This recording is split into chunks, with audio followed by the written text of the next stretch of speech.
Hello viewers, Assalamu alaikum. How are you? Today I will discuss about different uses of do in a sentence. আজকে আমরা আলোচনা করব do এর বিভিন্নমুখী ব্যবহার নিয়ে। Please keep watching my video. Number 1, main verb হিসেবে do এর ব্যবহার। do কে আমরা একটি সেন্টেন্সের মধ্যে মেইন ভার্ব হিসেবে ব্যবহার করতে পারি। যেমন I do the work। এই সেন্টেন্সে মেন ভার্ব হচ্ছে ডু। ডু মানে করা, সুতরাং আই ডু দি ওয়ার্ক, আমি কাজটি করি। এই সেন্টেন্সে ডুটি ব্যবহার করা হয়েছে মেন ভার্ব হিসেবে। নাম্বার 2, নেগেটিভ সেন্টেন্স তৈরি করতে ডু এর ব্যবহার। নেগেটিভ সেন্টেন্স তৈরি করার ক্ষেত্রে ডুকে আমরা ব্যবহার করে থাকি। যেমন I do not eat rice, আমি ভাত খাই না। এখানে ডু ব্যবহার করা হয়েছে নেগেটিভ সেন্টেন্স তৈরি করার ক্ষেত্রে। They do not play football, তারা ফুটবল খেলে না। নাম্বার 3, ইন্টারোগেটিভ সেন্টেন্স তৈরিতে ডু এর ব্যবহার। প্রশ্নবোধক বাক্য তৈরি করার ক্ষেত্রে ডু আমাদের ব্যবহার করতে হয়। যেমন ডু আই ইট রাইস, আমি কি ভাত খাই। Do you go to school, তুমি কি স্কুলে যাও। নাম্বার 4, নেগেটিভ ইন্টারোগেটিভ সেন্টেন্স তৈরি করতে ডু এর ব্যবহার। নেগেটিভ ইন্টারোগেটিভ সেন্টেন্স তৈরি করার জন্য আমরা সেন্টেন্সের মধ্যে ডু ব্যবহার করে থাকি। যেমন do I not read the book, আমি কি বইটি পড়ি না। Do you not go to school, তুমি কি স্কুলে যাও না। তো এ ধরনের নেগেটিভ ইন্টারোগেটিভ সেন্টেন্স তৈরি করতে আমরা ডু ব্যবহার করে থাকি। Number 5, to avoid repeating A verb.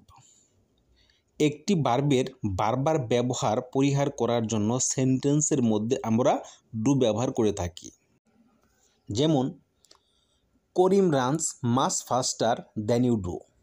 এখানে দেন ইউ ডু, এই যে ডুটি ব্যবহার করা হয়েছে, এই ডুটি কিন্তু রানের পরিবর্তে ব্যবহার করা হয়েছে। অর্থাৎ এই ডু দ্বারা কিন্তু এই রানকে বোঝানো হচ্ছে। তাহলে Karim runs much faster than you do. Karim তোমার চেয়ে দ্রুত দৌড়াতে পারে, অর্থাৎ তুমি যতটুকু দৌড়াতে পারো করিম তোমার চেয়ে আরও দ্রুত দৌড়াতে পারে। এই ডু দ্বারা রানকে বোঝানো হচ্ছে। নাম্বার 6, একটি সেন্টেন্সে মেন ভার্বের উপর অতিরিক্ত জোর দেওয়ার জন্য সেন্টেন্সের মধ্যে ডু ব্যবহার করা হয়ে থাকে ভার্বের পূর্বে।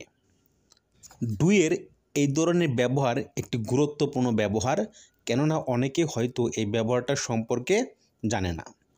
তো এই ব্যবহারটি আপনারা একটু মনোযোগ দিয়ে দেখুন যে একটি সেন্টেন্সের মধ্যে ভার্বের উপর অতিরিক্ত চাপ প্রয়োগ করার জন্য, অতিরিক্ত জোর দেওয়ার জন্য ওই ভার্বের পূর্বে ডু ব্যবহার করা হয়ে থাকে। যেমন আই ডু ইট রাইস।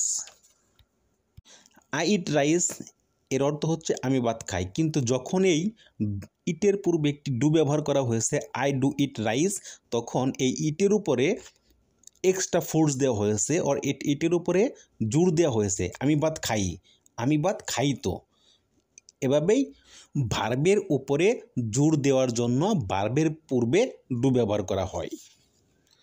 যেমন আই ডু লাভ ইউ, এখানে লাভ যে ভার্বটি আছে ভালোবাসা, এই লাভের উপরে জোর দেওয়ার জন্য ডু ব্যবহার করা হয়েছে আই ডু লাভ ইউ, অর্থাৎ আমি তোমাকে ভালোবাসি। এই ভালোবাসার উপরে জোর দেওয়ার জন্য ডু বসানো হয়েছে এখানে।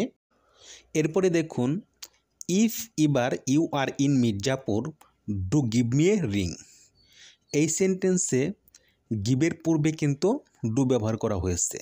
এখন এই গিভ ভার্বটিকে জোর দেওয়ার জন্য, এই গিভ ভার্বের উপরে জোর প্রয়োগ করার জন্য এই ডুটি ব্যবহার করা হয়েছে। আশা করি ডু এর এই ধরনের ব্যবহারগুলো আপনাদের কাছে ভালো লাগবে। যদি আপনাদের কাছে আমার এই ভিডিওটি ভালো লাগে তবে অবশ্যই আমার চ্যানেলটিকে সাবস্ক্রাইব করবেন, আমার এই ভিডিওটিতে একটি লাইক দিবেন। দেখা হবে পরবর্তীতে নতুন আরেকটি ভিডিও নিয়ে। ততক্ষণ পর্যন্ত সবাই ভালো থাকেন। আল্লাহ হাফেজ।